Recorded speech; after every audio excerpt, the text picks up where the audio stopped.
반갑습니다. 와룡봉추입니다. 자, 오늘 2월 20일 일요일 오후입니다.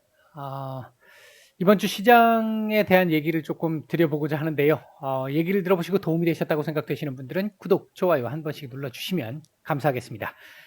자, 바로 들어가 보도록 하죠. 이번 주는 역시나 지난주를 이 시장을 뭐 쥐고 흔들었던 역시나 우크라이나와 금리 인상입니다. 자, 가보도록 하죠. 자, 먼저 지난주 시장 얘기 잠깐 정리를 좀 해보겠습니다. 미국 시장 같은 경우는 다우는 마이너스 1.9% 하락을 했고요. 나스닥 마이너스 1.76% 하락, S&P 500 마이너스 1.58% 하락을 했는데요. 그에 비해서 그래도 우리나라 코스피 코스닥은 견주한 모습을 보였습니다. 코스피 같은 경우는 마이너스 0.12% 하락을 했고요. 코스닥은 오히려 0.5%가량의 상승이 있었습니다.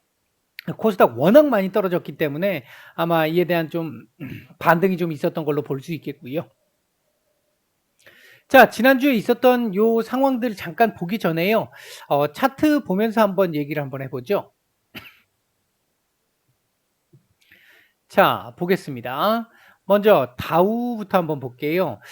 이게 지난주 지금 우크라이나 문제 때문에 막 시장이 굉장히 변동성이 지금 큰 상황이라서 반등이 조금 나오는 듯 했습니다만, 요때 반등이 좀 나오는 듯 했습니다만, 다시 이 상황이 좀 불안정해지면서 지난주 금요일까지 다시 하락을 하면서 전 저점에 대한 어떤 이 고민을 해야 되는 요런 흐름까지 지금 일단 만들어 놓은 상태입니다.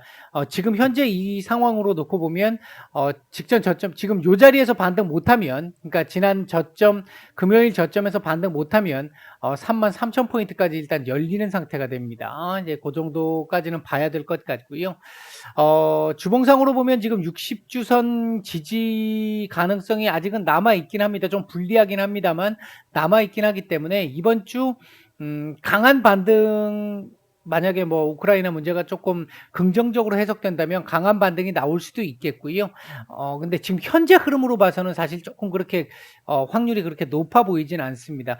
뭐 대략적으로 이 밤의 끝을 잡고 요렇게 도지 형태로 버텨주는 정도의 그림이 나올 가능성도 일단 있겠습니다. 만약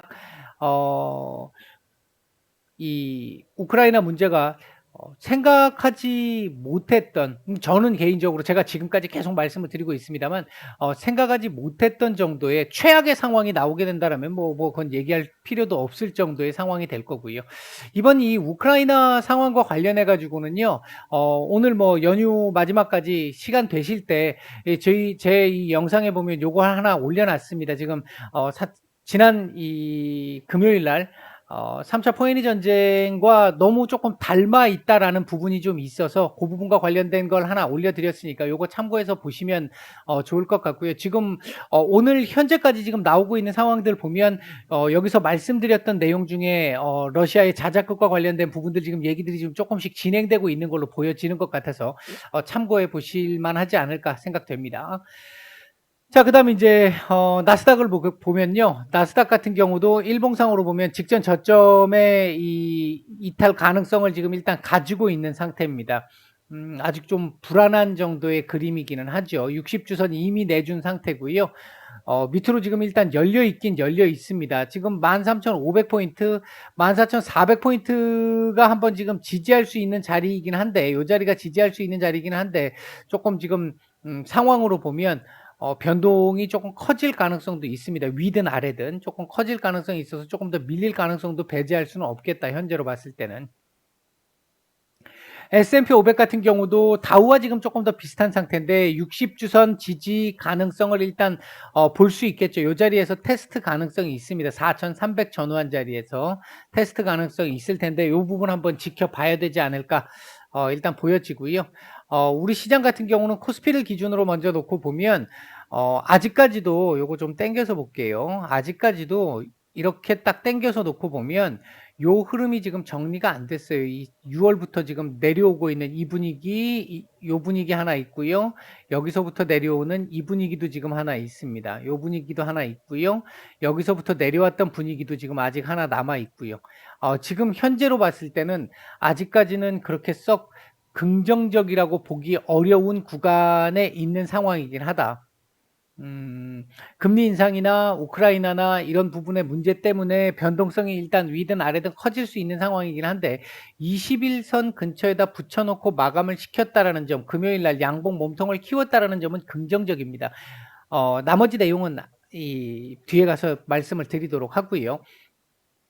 그다음에 주봉상으로 지금 딱 놓고 보면 120주선 근처에 지금 와 있는데 이 자리 지지는 사실 좀 강한 지지 라인이고 4주 전에 이 한번 지지를 한번 받은 상태이기 때문에 다시 안 보는 게 사실은 좋기는 한데 지금 현재 상태로 봤을 때는 다음 주는 이렇게 올려준 원래 차트상으로 보면 다음 주에 이렇게 올라가야 되는 게 정상적입니다.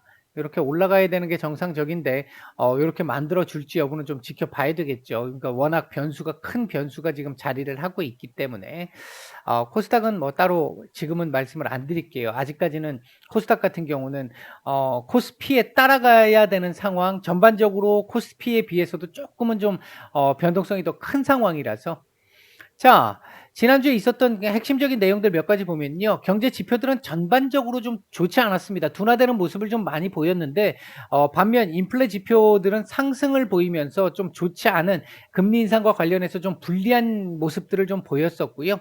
다만, 지난주에 이제 이 소매 판매나 1월 소매 판매나 산업 생산이 양호하게 나오면서 야, 그나마 지금 우려를 하고 있는 게 스태그플레이션인데 이게 최악인 상황이잖아요. 스태그플레이션인데 요거 두 개 괜찮게 나오면서 그나마 경기 침체에 대한 우려는 조금 좀 덜 수 있는 스태그플레이션의 우려는 일단 한숨을 돌리는 정도의 모습은 나왔다. 그렇다고 해서 인플레가 지금 잡힌 상황이 아니기 때문에 이 상황 자체가 지금 현재 완전히 우호적으로 돌아섰다 이렇게 얘기하기는 어렵습니다. 당연히 이 두 개로 인해서 최악의 상황은 지금 그나마 상정을 조금 이 최악의 상황에 대한 가능성에 대한 부분은 조금 줄어들었다. 요 정도라고 보면 맞을 것 같고요. 그다음에 이제 조금 우호적인 얘기를 좀 해본다라고 한다면 이제 지난주 발표됐던 경제 지표들 중에서 기대 인플레이션 지금 연준이 가장 핵심적으로 두드러 잡으려고 하고 있는 것 중에 하나가 우선적으로 기대 인플레가 잡혀야 지금 당장은 좀 이 인플레이션이라는 것 자체가 한 달, 두 달 만에 바로 잡히는 게 아니기 때문에 일단 기대 인플레이션부터 꺾이기 시작해서 그거부터 두드러 잡아야 그 다음 이거 이후부터 언젠가부터는 떨어질 수 있기 때문에 지금 요 부분에 대한 이 상승은 조만간 피크를 칠 거야. 너무 걱정 안 해도 돼. 이렇게 얘기가 될 수 있단 말이죠. 근데 지금 그 부분이 지금까지 잡히지 않았었는데 이번에 1년 그 기대 인플레이션, 3년 기대 인플레이션이 모두 일단 하락을 함으로써 조금 가능성, 한숨을 돌릴 수 있는 가능성을 좀 보여주었다라는 부분, 이 부분은 좀 반가웠고요. 또 한 가지 제가 여기에는 쓰진 않았습니다만 중국의 PMI와 CPI가 예상치보다 조금 많이 안 나왔죠. 덜 나왔죠. 이게 지난주에 제가 몇 차례 설명드렸어요. 중국의 이러한 경기 지표들이 4개월, 6개월, 8개월 상간에 점차적으로 미국 시장에 영향을 주기 때문에 그 부분 감안해서 본다라고 한다면 최대 4월, 3월, 4월 정도부터는 가능성이 좀 있는 상황이다. 그에 대한 안도감도 우리 시장에는 좀 있었어요. 지난주에.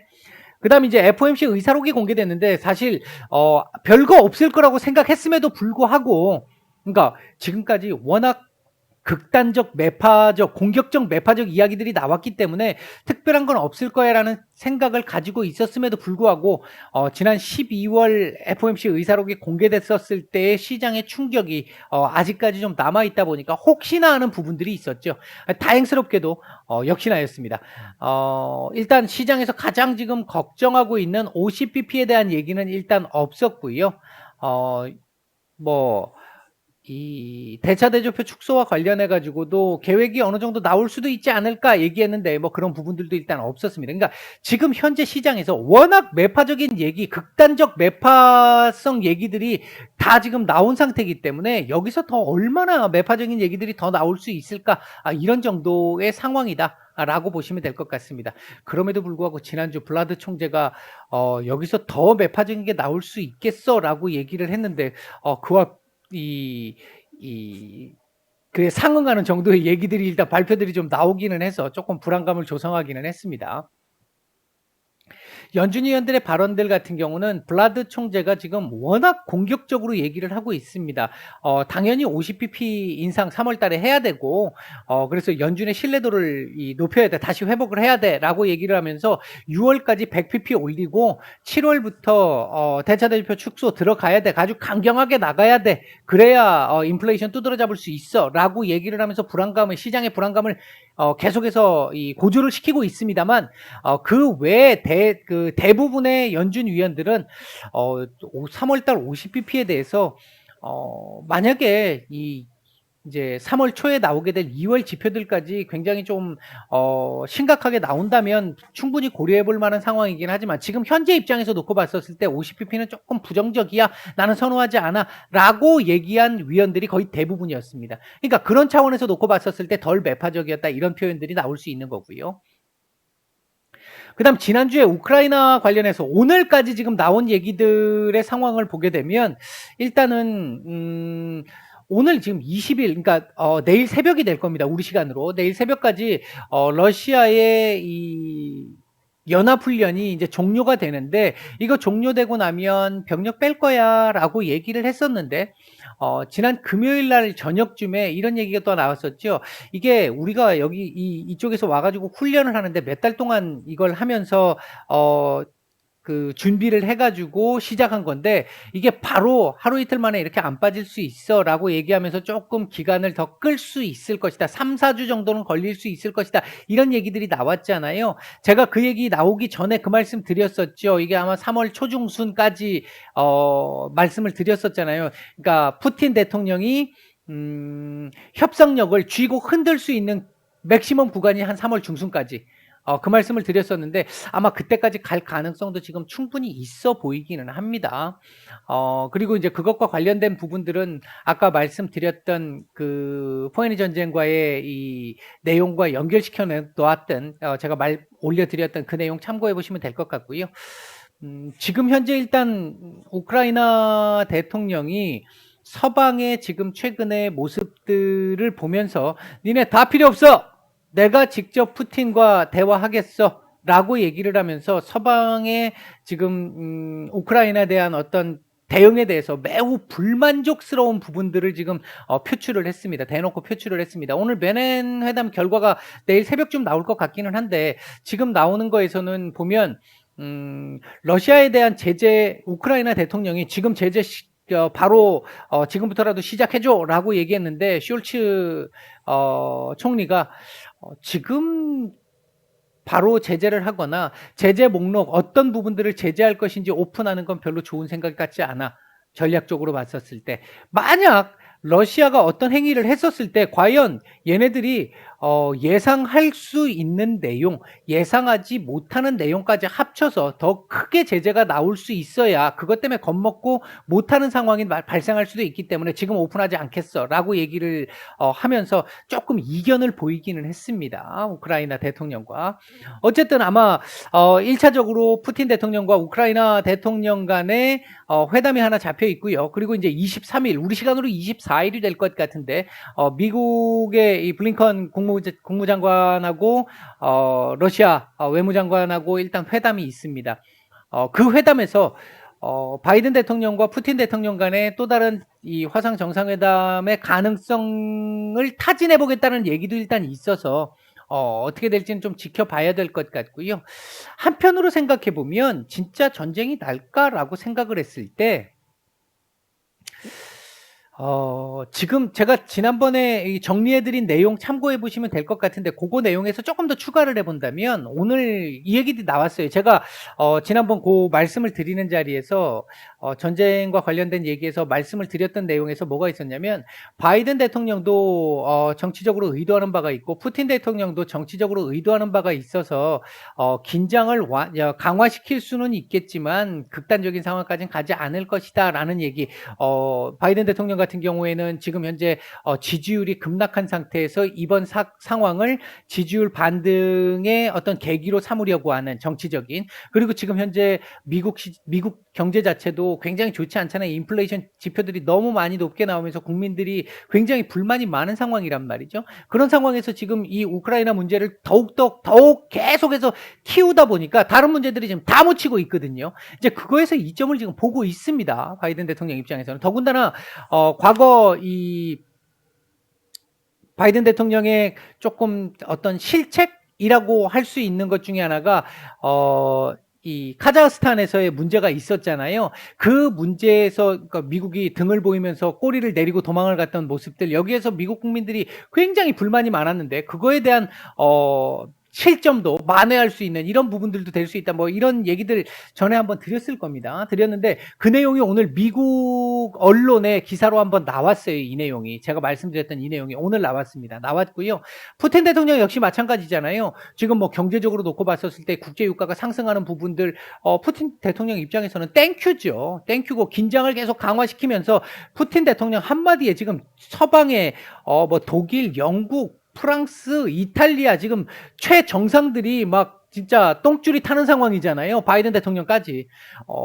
자신의 정치적 입지를 크게 강화시키는 데 역할을 했고요. 물론 최종 목표는 우크라이나를 접수하는 데 있긴 합니다만 지금 당장 이걸 시행을 할지 그 부분은 잃을 게 워낙 많고요. 지금 당장 시행을 하자니 보는 눈과 푸틴 대통령도 정치적 생명을 걸어야 한다는 측면에서 봤었을 때는 조금 그렇게 확률이 높지는 않아 보입니다. 그리고 하나 또 생각해 볼 수 있는 건 이번 베이징 올림픽 때 유일하게 정상 우리 이제 이 조금 큰 국가들이라고 소위 얘기하는 이 국가들의 정상 중에 푸틴 대통령밖에 안 갔잖아요. 안 갔는데 푸틴 대통령과 시진핑 주석이 둘이 만나서 문디반상회를 하면서 뭐 그 천연가스나 그다음에 이 석유 관련된 부분들 서로 이 연합을 하고 앞으로 동맹을 통해서 미국과 어떻게 공동 전선을 이 구축하자 뭐 이런 식의 문디반상회가 있었는데 그런 부분에서 놓고 봤었을 때 지금 현재 우크라이나에 중국 대사관들이 그대로 다 있습니다. 철수를 안 했어요. 러시아 대사관은 철수를 했는데 중국 대사관이 철수를 안 했어요. 과연 더군다나 지금 이제 오늘로 베이징 올림픽은 끝납니다만 이제 이번 주부터 시작을 해서 패럴림픽도 시작되죠. 중국에서. 이런 상황, 물론 주목도는 좀 떨어지기 때문에 가능성이 없지는 않겠습니다만 중국 대사관이 우크라이나 대사관이 피신을 하는지 여부도 하나 체크를 좀 해볼 필요는 있을 것 같고 향후에 패럴림픽 기간에 아무래도 문제가 발생한다면 패럴림픽 완전히 묻혀버리기 때문에 중국 시진핑 입장에서는 기분 나쁠 수 있는 내용이죠. 지금 이렇게 긴장도를 높여놔서 베이징 올림픽이 조금 주목도가 떨어진 것도 불만일 텐데 과연 그런 정도의 상황을 만들 것이냐 이 부분도 일단 한번 지켜는 봐야 될 것 같습니다. 자, 그다음에 이런 긴장감이 계속해서 높아지면서 주가들 막 밀리고 국채 금리도 밀리고 했는데 국제 유가가 별로 안 밀렸어요. 왜 그랬을까요? 이 정도 같으면 전쟁 난다 그러면 국제 유가는 뭐 날아가야 되잖아요. 뭐 날아가야 되는 상태인데 오히려 더 밀렸단 말이죠. 그 이유 중에 하나가 이란의 핵 협상 복원 이것과 관련해서 타결이 얼마 남지 않았다라는 이 발표가 나왔죠. 아마 조만간 그랬기 때문에 빠르면 이번 주, 늦어도 다음 주 정도에는 합의가 될 것 같습니다. 아무래도 바이든 대통령 입장에서는 지금 이쪽 우크라이나 쪽에 러시아와의 관계 쪽에 더욱더 치중을 하다 보니까 이란 쪽 문제는 사실은 또 이 트럼프 대통령이 벌려놓은 거이기도 하기 때문에 이 부분을 조금 최대한 빨리 정리를 하려고 하는 부분들, 그로 인해서 일단 유가라도 좀 잡고 있는 부분이 있을 수 있기 때문에 바이든 대통령으로서는 아마 이 부분을 조금이라도 빨리 처리하려고 할 것 같습니다. 빠르면 이번 주 나올 수도 있을 텐데 시장에는 좀 확실히 긍정적인 내용으로 볼 수 있겠습니다. 그 외에도 연준 의원들 발언들 아까 말씀드렸던 부분이 있었고요. 그리고 현재 이제 미국 쪽, 유럽도 마찬가지입니다만 미국은 포스트 팬데믹, 엔데믹으로서의 길을 지금 하나씩 지금 내보이고 있죠. 하와이를 제외하고 이제 마스크 다 벗는답니다. 공식적으로. 이제 이렇게 된다라고 한다면 아무래도 미국 시장, 주식 시장 쪽에서 놓고 봤었을 때는 리오프닝 쪽에 대한 기대감, 경제 정상화에 대한 기대감이 상당히 커질 수 있겠다라는 게 이번 주, 뭐 다음 주도 마찬가지겠습니다만 좀 기대를 해볼 수 있는 부분일 수 있을 것 같습니다. 자, 다음으로 넘어가서 이번 주 우리가 좀 주목해 봐야 될 내용들은 어떤 것들이 있을까? 뭐니 뭐니 해도 이번 주도 역시 우크라이나와 금리 인상이 핵심입니다. 핵심인데 이 부분 설명은 다 지금 드렸죠. 금리 인상과 관련한 부분도 일단 블라드 총재는 굉장히 강력하게 얘기를 하고 있습니다만 블라드 총재를 제외한 이번 주도 지금 연준 의원들 한 7분, 8분의 발언들이 있어요. 있는데 이분들 중에 블라드 총재보다 더 강경한 분들은 없습니다. 따라서 그것보다는 조금 완화된 덜 매파적인 얘기들이 나오지 않을까 생각이 되는데 이제 중요한 부분은 이거예요. 1월 PC가 이제 이번 주 금요일 날 우리 시간으로 아마 금요일 밤에 발표가 되는데 이게 얼마나 높게 나올지 부분 하나 체크를 해봐야 될 거고요. 제가 계속 지금 말씀드리고 있습니다. 지금 12월부터 인플레이션 지표 가장 중요하다. 지금 인플레이션 지표들이 조금 양호하게 나와주면 시장 반응 좋게 나오는데 인플레이션 지표들이 높게 나오면 여지없이 시장들 밀린단 말이죠. 국채금리 뛰고 막 난리 난단 말이죠. 그런 측면에서 놓고 봤었을 때 이번 1월 PCE도 상당히 중요하겠다. 개인 소비 지출 같은 경우도 상당히 중요하겠다. 이거 일단 봐야 될 것 같고요.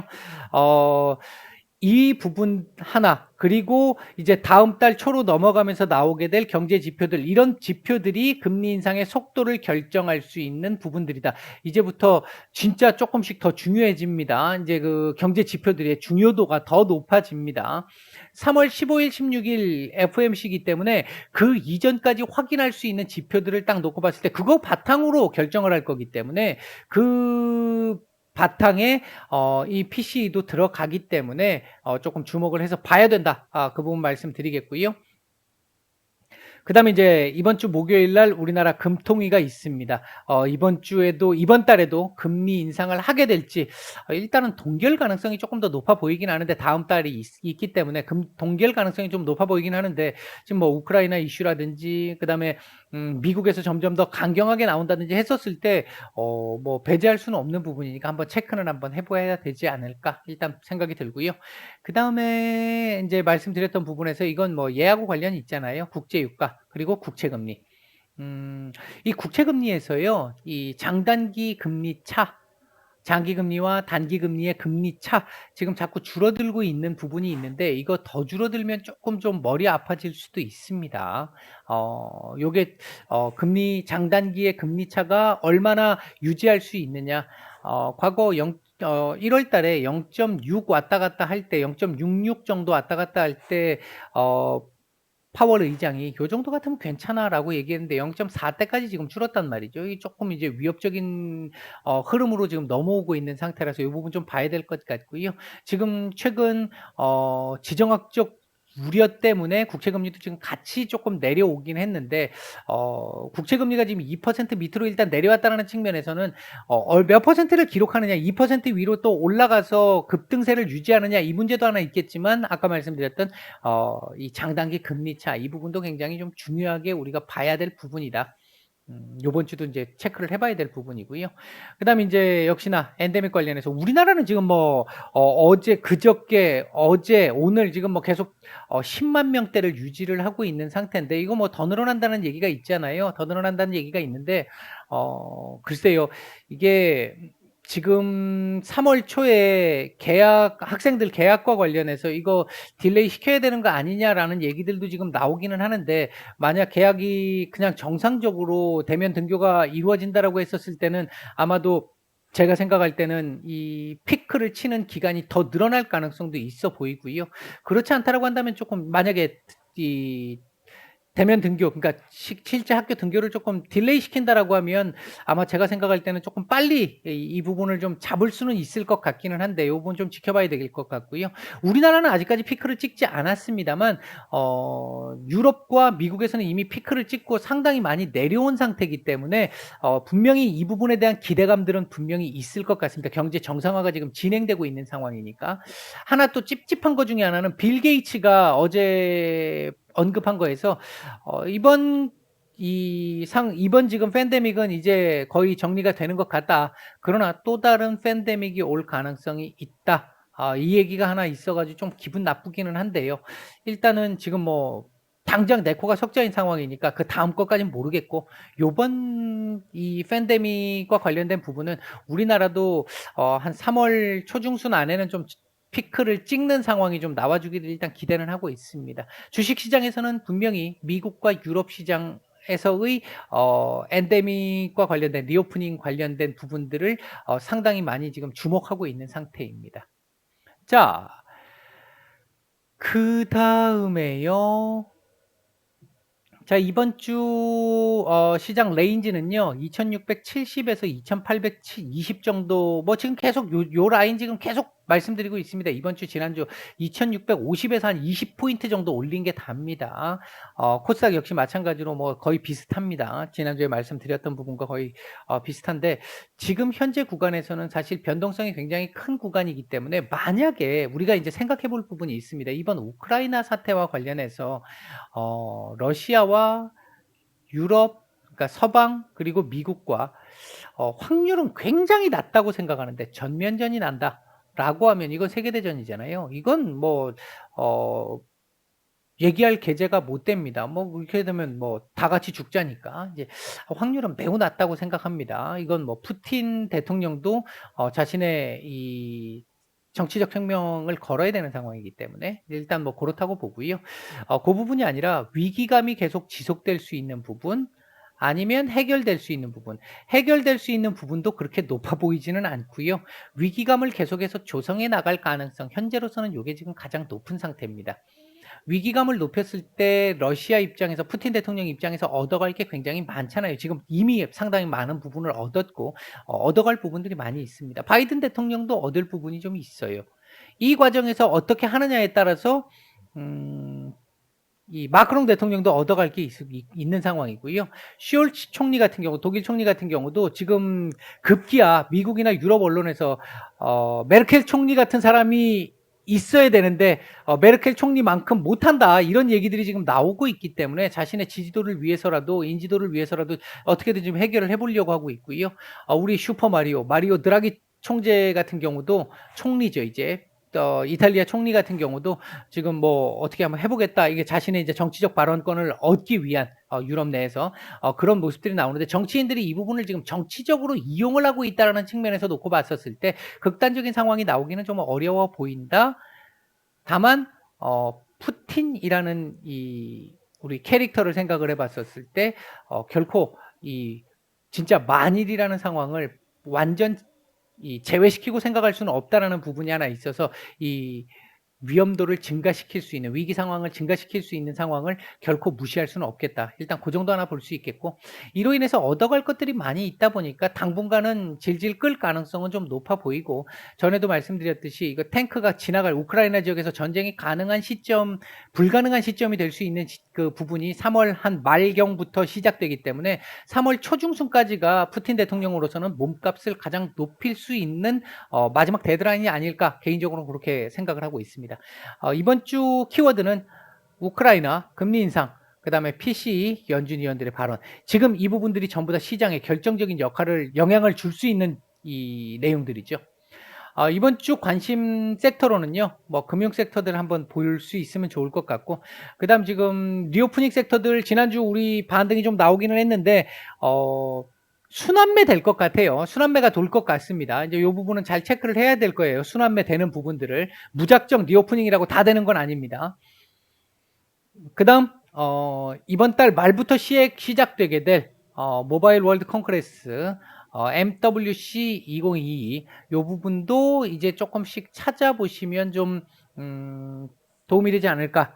미리 이제 이 선취매적인 측면에서 놓고 봤을 때 요런 정도로 정리를 해드릴 수 있을 것 같습니다.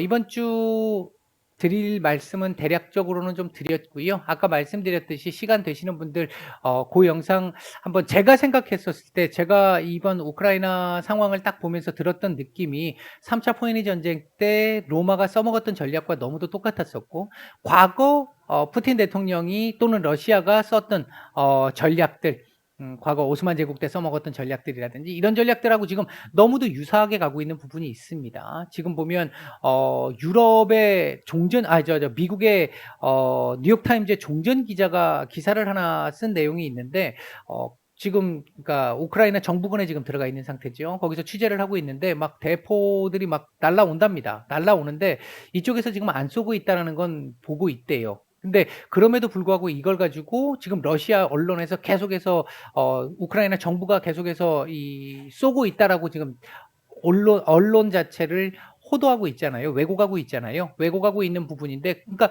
그 왜곡 한쪽 것만 계속 들으니까 왜곡되는 상황을 보고 돈바스 지역에 있는 친러시아계 쪽에 있는 사람들이 러시아 쪽으로 지금 국경을 타고 넘어간다라고 하잖아요. 이제 우크라이나 군대가 무서워서. 이런 지금 상황들, 이게 지금 과거 상황과 너무도 지금 비슷합니다. 이제 그런 부분들 한번 보시면서 너무 겁먹을 건 없다고 생각하는데 공부 차원에서 한번 보시면 편안하게 보시면 좀 되지 않을까 생각을 합니다. 오늘 말씀은 여기까지 드리겠습니다. 남은 휴일 잘 마무리하시고 내일 뵙도록 하겠습니다. 마치겠습니다.